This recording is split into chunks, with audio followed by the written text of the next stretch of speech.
Começar aqui mais uma aulinha para a gente, né? Quando a gente fala de farmacotécnica, nosso assunto é farmacotécnica de preparações alopáticas, né? Parece que quanto mais a gente caminha dentro desse universo das preparações alopáticas, vai ficando cada vez um pouquinho mais complicado, né? Que a gente sabe que simplesmente, né, na verdade, são misturas. A gente faz aí misturas de princípios ativos com excipientes, tá? Só que para essas misturas serem estáveis e darem o que a gente chama de uniformidade de dose, né, é o mais difícil, né? Qualquer coisa que você mistura, que você consegue retirar dessa mistura a mesma dose sempre, tá? E uma das dificuldades que a gente tem, né, uma das formas farmacêuticas mais complicadas aí da gente pensar em questão de uniformidade de dose, seria o que a gente vai falar hoje, que é a suspensão, que são partículas insolúveis, elas não se dissolvem no meio e estão ali dispersas nesse meio, né? Para a suspensão, a gente tem ainda a ação de, da nossa gravidade, né? São partículas que estão dispersas e que sofrem influência da ação da gravidade. E essa ação da gravidade leva a um, a um mecanismo, né, nesse líquido que se chama sedimentação.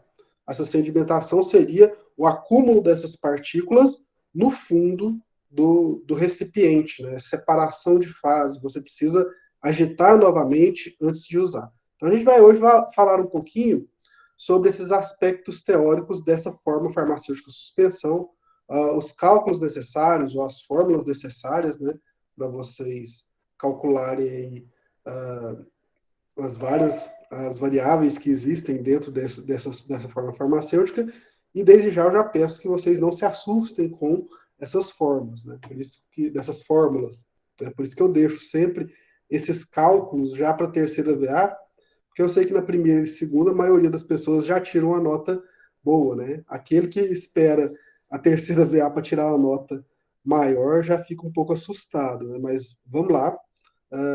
Prestem atenção aqui nos conceitos, como sempre. Eu peço que vocês foquem nos conceitos. As contas a gente pode tirar dúvidas depois. Vamos lá. Bom, nessa aula a gente vai estudar sobre a forma farmacêutica líquida obtida por uma dispersão coloidal, que é a suspensão. Quando você pensa em suspensão, então o que vem na sua mente? Né? Algo suspenso, algo que está flutuando, algo que está disperso, né? Que não está homogêneo a ponto de continuar naquela mesma situação por muito tempo. Talvez que a suspensão é uma forma farmacêutica líquida, né? Será que toda suspensão é só líquido? É preciso agitar o frasco antes de usar o medicamento? Tá? Mas qual é a vantagem da gente preparar medicamentos dentro dessa forma farmacêutica suspensa? Como que a gente prepara esse medicamento? Quais são os adjuvantes necessários e por que a agitação é realmente importante nessa forma farmacêutica? É o que a gente vai tentar responder aqui hoje. Tá? A gente vai tentar entender como trabalhar e como tirar proveito de partículas dispersas dentro de um líquido, né? Partículas insolúveis, né? E tentar entender como que a gravidade age sobre essas partículas, né? Que é um ponto importante também.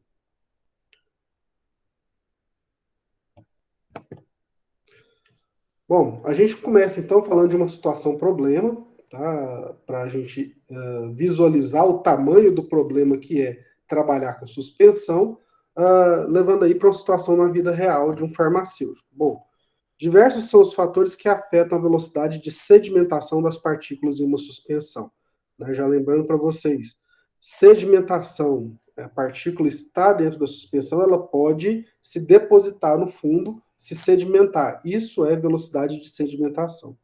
Assim, considere que você é um farmacêutico de uma indústria farmacêutica que está analisando o efeito na velocidade de sedimentação promovido pela redução das partículas e pela alteração do veículo. Será que eu consigo aumentar o tempo de dispersão dessas partículas antes da sedimentação se eu diminuir o tamanho da partícula? ou se eu alterar o veículo onde ela está dispersa, né? Então, esses são os pontos onde a gente deve pensar. E aí a gente vai para os cálculos, né? Mais uma vez, não se assustem. A gente tem que considerar, para esse tipo de cálculo, a chamada lei de Stokes. Tá? Calcular, então, a velocidade de sedimentação para o pó, que apresenta partículas esféricas com densidade de 1,3 gramas por centímetro cúbico e raio de 1,5 microgramas. E para quando o pó é reduzido para um raio de 0,125 microgramas. Tá? Então a gente vai fazer no final da aula os cálculos de velocidade de sedimentação para o pó, quando o raio dele é de 1,25 microgramas, e depois que a gente reduz essa partícula para 0,125 microgramas. Sendo o meio utilizado como dispersante a água, que apresenta densidade igual a 1 grama por centímetro cúbico, e a viscosidade dessa preparação é de 1 centipoise, ou 0,01 grama por centímetro vezes segundo, que é a unidade de viscosidade. Né? A unidade de viscosidade seria o centipoase, ou grama por centímetro vezes segundo, né? 0,01 grama por centímetro vezes segundo. Primeira parte do problema, né? Saber se um raio, se um pó de raio maior ou raio menor se sedimenta mais devagar ou mais rápido dentro da água.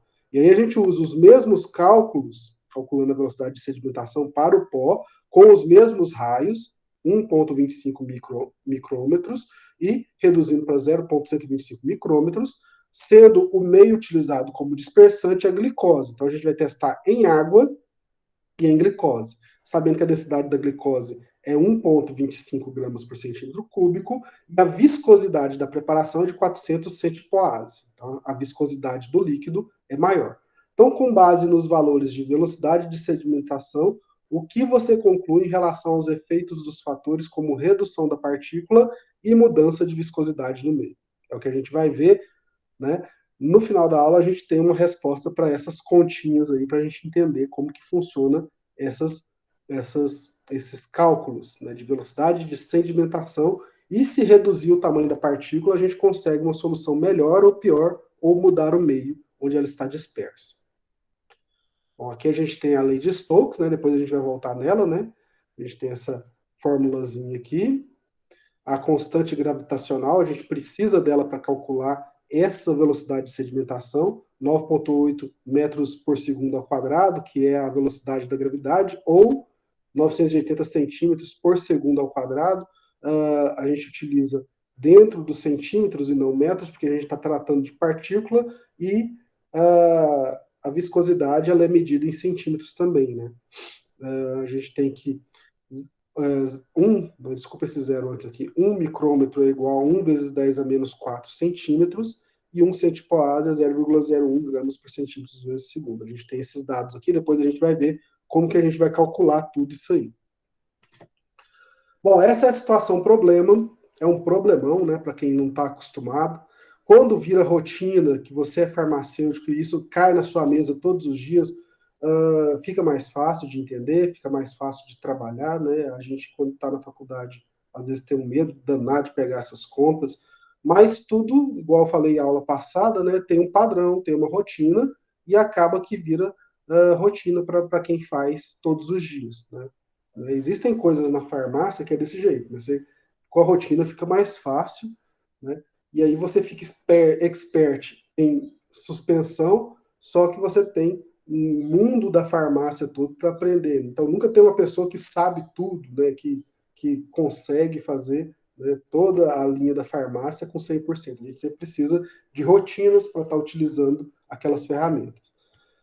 Vamos entender, então, o que é uma dispersão coloidal. Alguns conceitos. Sistemas dispersos são preparações em que o princípio ativo se encontra não dissolvido ou immiscível, caracterizando uma fase dispersa em um veículo apropriado, que é a fase dispersante ou contínua. Então, você tem aí duas fases, uma fase dispersa e uma fase dispersante. A fase dispersante seria o líquido, ela é contínua, ela não sedimenta, e a fase dispersa é aquela partícula que está ali misturada, que ela pode sedimentar.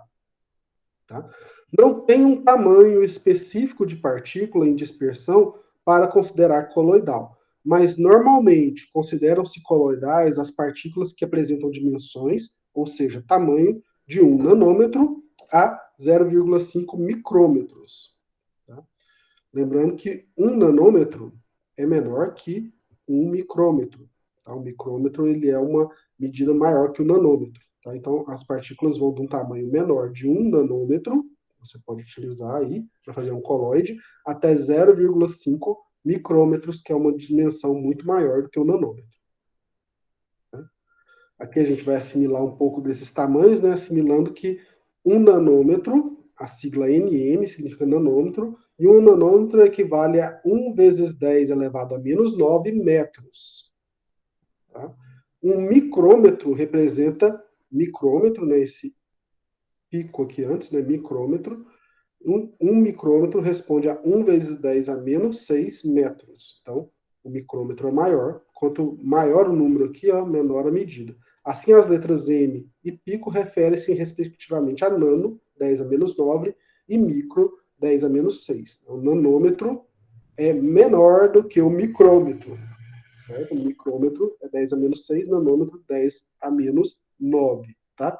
E é fácil de lembrar muito do nano, né, do nanômetro, que ele remete ao número 9, né, quando você fala nanômetro. Então, micro seria 10 a menos 6, certo? Bom, além das dimensões da partícula, né, do tamanho da partícula, a gente tem a afinidade, ou seja, a atração entre a fase dispersante e a fase dispersa, que influenciam aí o caráter de dispersão e a facilidade do preparo da suspensão. Quando a fase dispersa apresenta afinidade com o meio dispersante, o solvente, a gente tem um coloide liofílico. Né? Então, o meio, né, ele não se repele, ele não tem repulsa da partícula que está ali dispersa. Quando a fase dispersa não apresenta afinidade pela fase dispersante, o solvente, temos um coloide liofóbico. Então, a gente tem o liofílico com afinidade e o liofóbico sem afinidade entre as duas fases. Né? Você pode criar suspensões liofílicas ou liofóbicas, né? Lógico que as suspensões liofóbicas vão dar mais trabalho, porque você, para agitar aquilo dali e manter ela dispersa, você precisa de uma aplicação mais rápida do que as liofílicas. De modo geral, o preparo de sistemas coloidais liofílicos apresenta maior estabilidade e facilidade de preparo em relação aos liofóbicos. Há ainda o coloide anfifílico, que apresenta grupamentos ou associação de moléculas liofílicas e liofóbicas. Né? Então você tem aí uma mistura dessas moléculas que você tem um coloide anfifílico. Tá? Você vai ter moléculas que são afins do meio dispersante e moléculas que são repulsantes ali dentro daquele meio. Você vai ter uma estabilidade meio capenga dentro dessa solução, dessa suspensão, desculpa.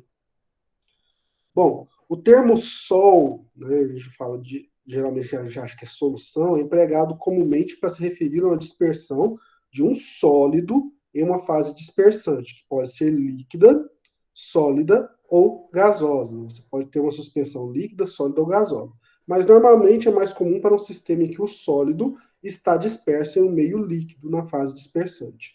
Então é bastante comum os prefixos hidro, quando a fase dispersante é a água, caracteriza aí um hidrossol, e o prefixo álcool, quando a fase dispersante é um álcool, quando é indicado aí um álcool-sol. Né? Você tem esses dispersantes de água e álcool, como o hidrossol e álcool-sol. Tá? E quando o dispersante é gás, a gente tem o aerossol. Né? Não está escrito aí ainda, mas a gente vai falar dele também. É interessante também destacar que as dispersões coloidais são misturas heterogêneas, elas não são homogêneas como as soluções, tá? Diferente das chamadas soluções verdadeiras, que são aí homogêneas. As soluções são homogêneas, você tem ali uma estabilidade molecular, de forma que a gravidade não influencia na sedimentação das partículas, tá? Elas estão finamente dispersas. Já na solução, elas são heterogêneas e têm uma sedimentação com o tempo pela gravidade, né, que puxa as partículas para baixo do frasco. Assim, os sistemas coloidais, por apresentar partículas opacas, espalham a luz. por isso são turvas. Já as soluções verdadeiras não espalham luz, logo são transparentes. É um meio de você verificar se é uma solução ou se é uma suspensão também. Suspensões, como está aí na farmacopeia brasileira, né, ela vai definir suspensão como uma forma farmacêutica líquida, tá? Então a gente já tem aí que é algo líquido, que contém partículas sólidas dispersas em um veículo líquido, no qual as partículas não são solúveis, está lá na farmacopeia brasileira. Tá? Então a gente tem aí alguns pontos-chave. São formas farmacêuticas líquidas constituídas de duas fases. Uma interna, a sólida, que é uma descontínua ou dispersa, e outra externa, líquida, contínua ou dispersante. A fase dispersa é insolúvel na fase líquida, mas através de agitação podem ficar ali facilmente suspensas. Um detalhe importante é que a fase interna não atravessa o papel filtro. Por esse motivo, as suspensões não podem ser filtradas como as soluções. Se você for filtrar uma suspensão, a parte que está dispersa vai ficar presa ali no filtro. Né? A partícula é muito grande e não está ligada completamente ao líquido da suspensão. Bom, elas vão se destinar a vias orais, tópicas e parenterais, sendo que as partículas de via parenteral são menores que as de vias orais e tópicas, cerca de 100 nanômetros. Você tem aí, para fazer uma injeção de suspensão, né, você precisa de partículas muito pequenas para não formar aí trombos na via venosa e causar aí algum problema cardiovascular, tromboses, tá?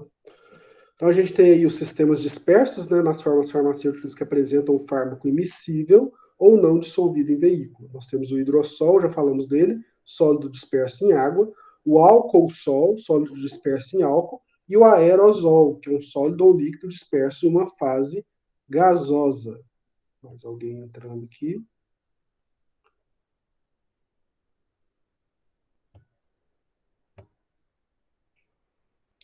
Já na farmacopeia brasileira, a gente ainda tem mais 7 tipos de suspensões diferentes. A gente tem ela, suspensão em aerosol, que é uma suspensão embalada por meio de pressão com gás propelente, como se fosse um desodorante, e o concentrado do produto, formado pelo fármaco e adjuvantes, que são liberados quando é ativado o sistema de válvulas. Você apertou, liberou a suspensão em aerosol. Segundo, a suspensão de liberação prolongada, que é a forma farmacêutica líquida, na forma de suspensão que apresenta uma liberação prolongada do fármaco. Terceiro tipo, que é a suspensão de liberação retardada, suspensão que dispõe de fármaco de liberação retardada. A suspensão em gotas, que é uma suspensão administrada em gotas. A suspensão injetável, que é uma suspensão que apresenta aí esterilidade para ser injetável. Suspensão injetável de liberação prolongada, suspensão que apresenta esterilidade, tem liberação prolongada do fármaco. E a suspensão spray, que é uma suspensão que apresenta um líquido finamente dividido por meio de um jato de ar ou vapor. Então, são essas as suspensões que a gente tem aí na farmacopeia brasileira.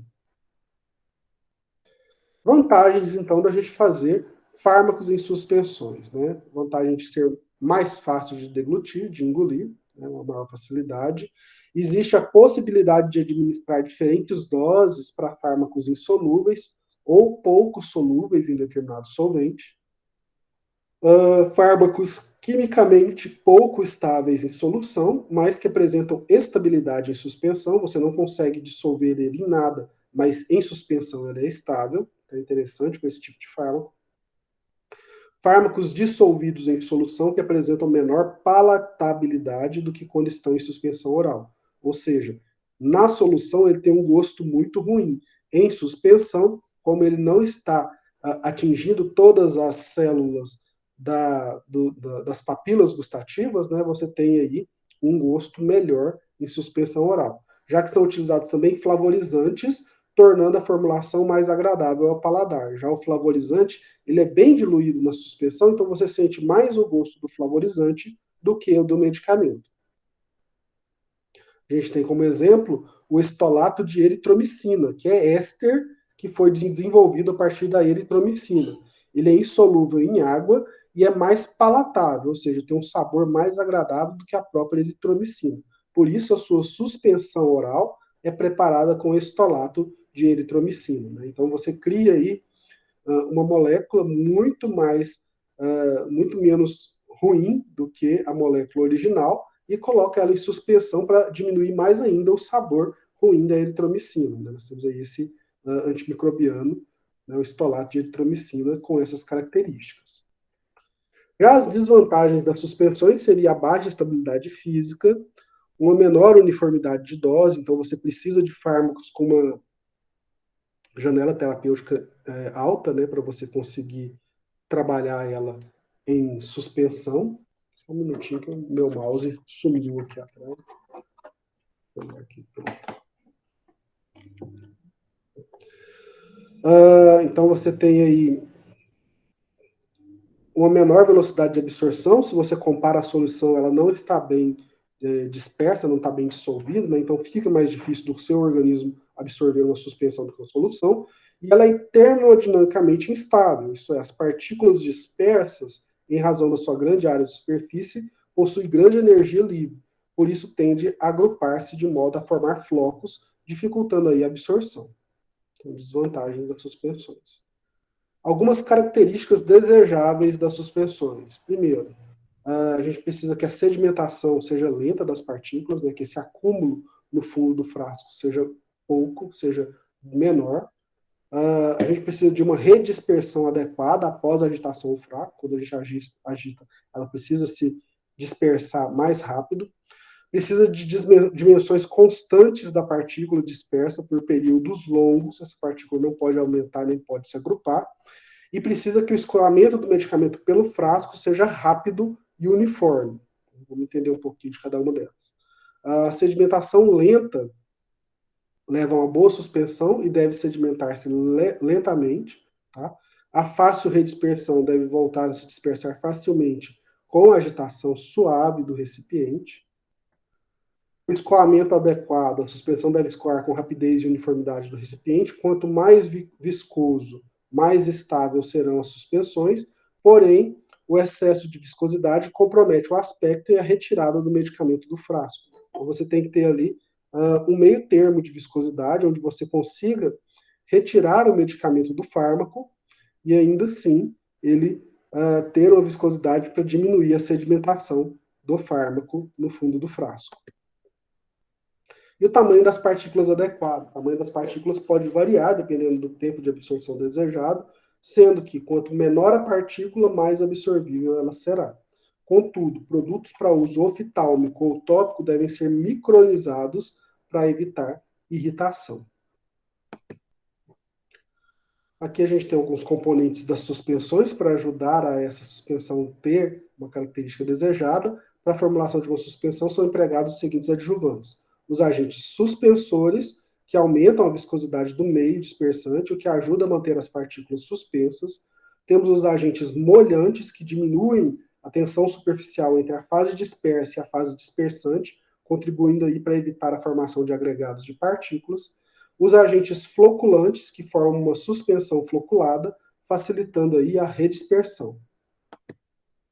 Tá? Aqui a gente tem alguns exemplos tirados do livro do Alton, né, de adjuvantes usados em suspensões. Como agentes suspensores, nós temos carboximetilcelulose, que é um derivado da celulose, e outros derivados, como a metilcelulose, que deixam o meio mais viscoso, formam tipo que um microgel. A polivinilpirrolidona, a celulose microcristalina, a betonita e a goma xantana são ótimos agentes suspensores. Como agentes molhantes, nós temos tensoativos, principalmente os não iônicos, como os polissorbatos, também conhecidos como twins, né, bastante comum em cosméticos. O twin 80 ele é bastante utilizado, e ésteres de sorbitano, como os SPANs, coloides hidrofílicos, como alginatos, goma arábica, goma xantana, goma adragante e derivados de celulose e solventes que sejam miscíveis em água, como álcool, propileno glicol e glicerina. Interessante a gente observar que derivados de celulose podem ser agentes molhantes e suspensores, assim como as gomas, né? A goma xantana está aqui como agente molhante e agente suspensor. Temos também agentes floculantes, como eletrólitos, tensoativos, agentes floculantes poliméricos, como amido, derivados de celulose, alginatos, goma adragante, silicatos e carbômeros. Né? Então, os exemplos aí de adjuvantes para suspensões. Bom, elas podem ser utilizadas aí de forma farmacêutica de uso oral, tópico e parenteral. Algumas suspensões já apresentam prontamente para serem utilizadas quando as partículas se encontram dispersas no meio dispersante líquido. Contudo, a gente tem preparações que estão em pó, destinados à suspensão em meio dispersante veículo líquido. Bem separado o líquido do pó por questões de vencimento, validade. Quando você mistura o fármaco no líquido, você tem aí uma perda do vencimento, você diminui o tempo de validade dessa formulação. Os pós para suspensão oral contêm princípio ativo e agentes suspensores que devem ser misturados, diluídos e agitados em um determinado volume de veículo, que normalmente é a água purificada.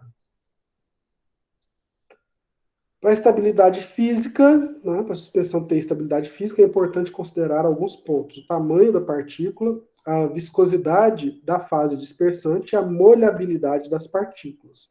A partícula deve ser facilmente redispersível e não pode formar o caking, né? Ou seja, formar sedimentação no fundo do frasco, e não pode haver crescimento cristalino. O caking é como se fosse um bolinho, né? Você mistura ali e a partícula vai engrossando e forma como se fosse um aspecto de massa, de bolo, seria o cake. Né? Mistura o ar misturado ali na substância e vai formando esse bolinho, cake. E aí a gente chega na nossa lei de Stokes, né, que é essa daqui. Resume fatores que interferem na tal da velocidade de sedimentação das partículas em uma sedimentação. Nós temos V, que seria a velocidade de sedimentação da partícula, tá? Que é igual a 2R ao quadrado, o R seria o tamanho das partículas, né? Vezes PS menos PL, PS seria a densidade da partícula, e PL a densidade do meio dispersante, vezes G, que é uma constante gravitacional, dividido por 9N, que seria a viscosidade do meio dispersante. Então a gente trabalha com as seguintes grandezas, tá? A velocidade de sedimentação seria o tamanho da partícula, ou seja, o tamanho da bolota que eu quero dispersar no meio, a densidade dessa partícula, a densidade do meio, a constante gravitacional, que seria a gravidade, dividido por 9N, que seria a viscosidade do meio dispersante. Então, esses são os fatores que afetam a velocidade de sedimentação. O potencial zeta também não pode ser elevado, pois quanto maior o potencial zeta, maior a chance de formar sedimentação compactada, caking. Deve, portanto, utilizar agentes floculantes para evitar essa sedimentação de difícil redispersão. Importante, no rótulo de toda suspensão, é fundamental que conste a frase agite antes de usar. Bom, agora a gente resolve nossa situação problema, né? Para a gente resolver o problema proposto para os valores de velocidade de sedimentação para partículas de tamanhos diferentes e meios distintos, você, como farmacêutico, deve aplicar a equação da lei de Stokes para determinar a velocidade de sedimentação nas condições citadas.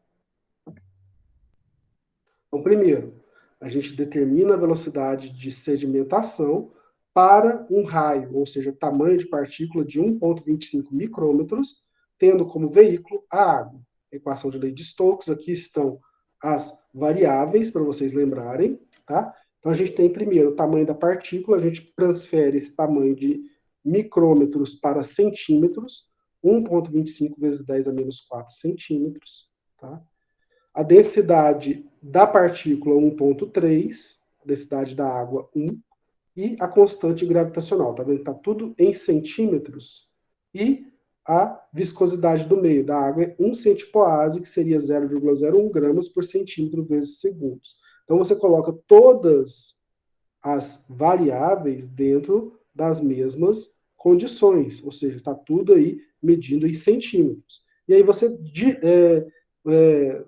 faz a substituição na fórmula.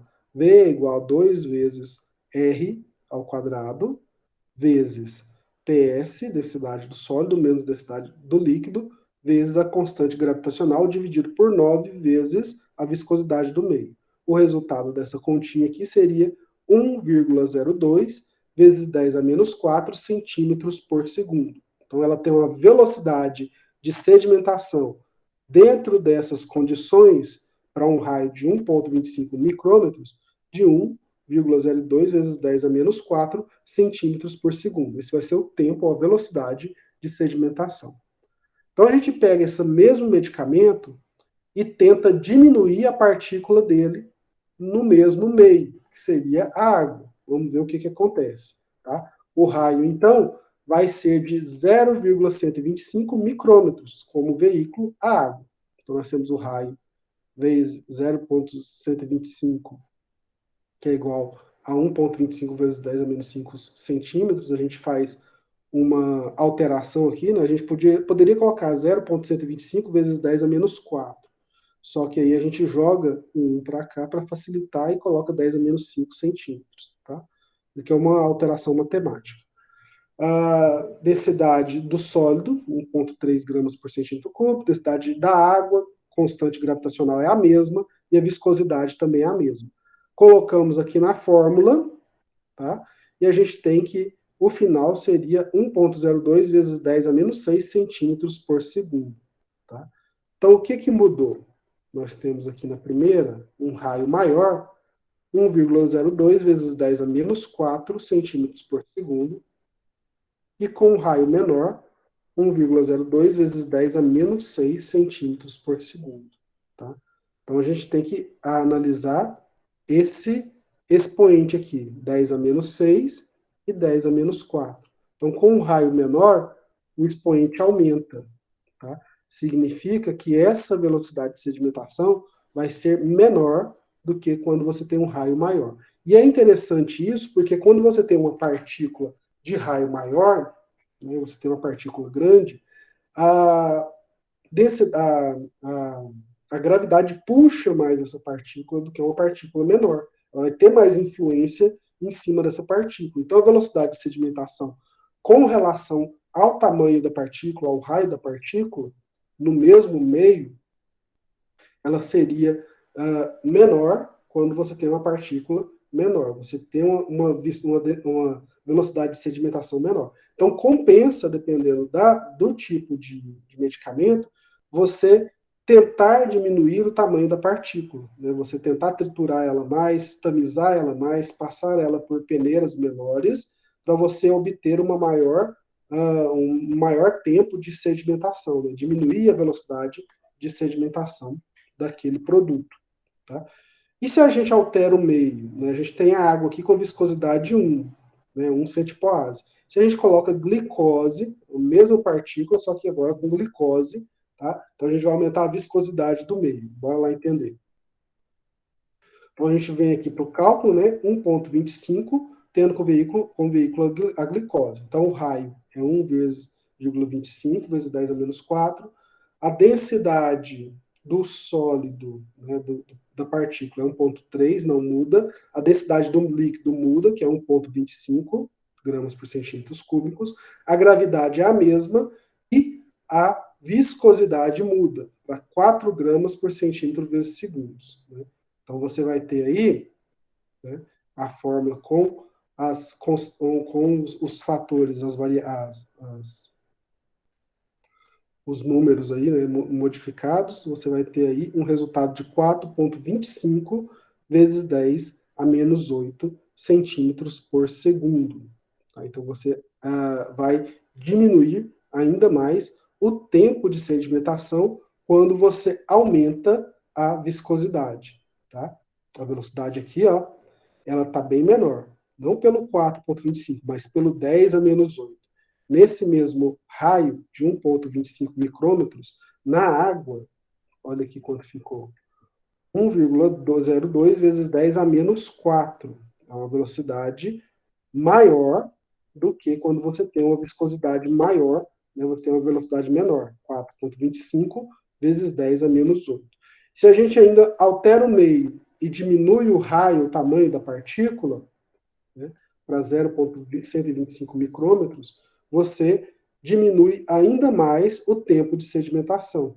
Um veículo mais viscoso e uma partícula menor, você tem aqui como resultado 4,25 vezes 10 a menos 10 centímetros por segundo, certo? Então você tem uma velocidade ainda menor de sedimentação de partícula. Então a gente conclui que para ambos os fatores, a redução da partícula e a alteração do meio menos viscoso para um de maior viscosidade reduz aí a velocidade de sedimentação, tá? Então para você melhorar uma solução, geralmente você precisa deixar o meio mais viscoso e diminuir o tamanho da partícula. No entanto, a alteração do meio para um de maior viscosidade, sem alterar o tamanho da partícula, promove maior redução da velocidade de sedimentação, quando comparado com a redução da partícula sem alterar o meio. Tá? Então, se você altera o meio, tá? Você muda de água para glicose, a velocidade de sedimentação já diminui bastante. Então, é melhor você alterar o meio do que você gastar com tempo de redução de partícula. Né? Isso, lógico, você tem que fazer os cálculos para saber o custo desses processos, mas você consegue uma velocidade de sedimentação menor alterando simplesmente o meio. Mudei de água para glicose. Você já altera bastante do que você tentar diminuir o tamanho da partícula. Chega um ponto que a partícula não vai ser vantajoso você diminuir mais o tamanho da partícula, porque quando você diminui muito o tamanho da partícula de um fármaco, ele fica mais difícil de trabalhar. Tá? Ele fica mais leve, ele gruda mais facilmente nos equipamentos. Então, compensa muitas vezes alterar o meio do que tentar reduzir partícula. A redução da partícula com alteração do meio para um mais viscoso é o modo de promover maior redução de velocidade de sedimentação. Seria aí o ponto mais interessante, fazer as duas coisas, diminuir partícula e alterar o meio para um mais viscoso. Bom, vamos para a situação problema 2, né, que agora é um pouco mais fácil aqui as contas dessa situação problema. Segundo o formulário nacional da Farmacopeia Brasileira de 2012, a suspensão de hidróxido de alumínio e magnésio, indicado como antiácido, apresenta a formulação a seguir. Né? A gente já viu aí leite de magnésio, né, chamado de leite de magnésio, suspensão de hidróxido de alumínio e magnésio. A formulação é essa, de acordo com a Farmacopeia Brasileira, né, o formulário nacional. Hidróxido de alumínio, 6%, hidróxido de magnésio, 4%, né, então as duas juntas dão 10% de sólido, glicerol, 2,5%, sacarina sódica, que seria o adoçante, 0,01%, benzoato de sódio, 0,525%, carmelose sódica de alta viscosidade, 1%, e um aromatizante, quantidade suficiente aí, pode ser menta, morango, dependendo do que você for utilizar. Por fim, água purificada, que é SP 100%. Agora, imagine que você é farmacêutico de uma farmácia de manipulação, então a gente viu aí a questão da indústria, né? Velocidade de sedimentação, agora a gente vai para a farmácia de manipulação. Verifique quantos gramas de hidróxido de alumínio e hidróxido de magnésio são necessários para o preparo de 180 ml dessa suspensão. Tá? Quanto que a gente vai precisar de hidróxido de alumínio e de hidróxido de magnésio. Bom, aqui a gente faz regra de 3 simples. Para determinar a quantidade de hidróxido de alumínio e hidróxido de magnésio em gramas, você, como farmacêutico, deve realizar os procedimentos a seguir. 6%, né, é igual a 6 gramas do fármaco em 100 ml de preparação. Então, a gente tem esse dado, 6%, né, 6 gramas para 100 ml. Se a gente quer 180 ml, a gente faz X igual a 180. Faz regra de 3 simples, e a gente tem que, para 180 ml, nós temos 10,8 gramas. Tá? Já os 4% seria 4 gramas em 100 ml, X. Para 180, a gente faz as mesmas contas, e o X vai para 7,2 gramas. Então, a gente tem que o preparo de 180 ml da suspensão de hidróxido de alumínio e hidróxido de magnésio, serão necessários 10,8 gramas de hidróxido de alumínio e 7,2 gramas de hidróxido de magnésio. Para as outras matérias-primas, você faz a mesma proporção. Tá? Você faz esse mesmo cálculo de regra de 3 e faz a mistura tudo, né? Você já tem ali a formulação do formulário nacional e você tem aí o hidróxido de alumínio e magnésio em suspensão. Bem mais simples.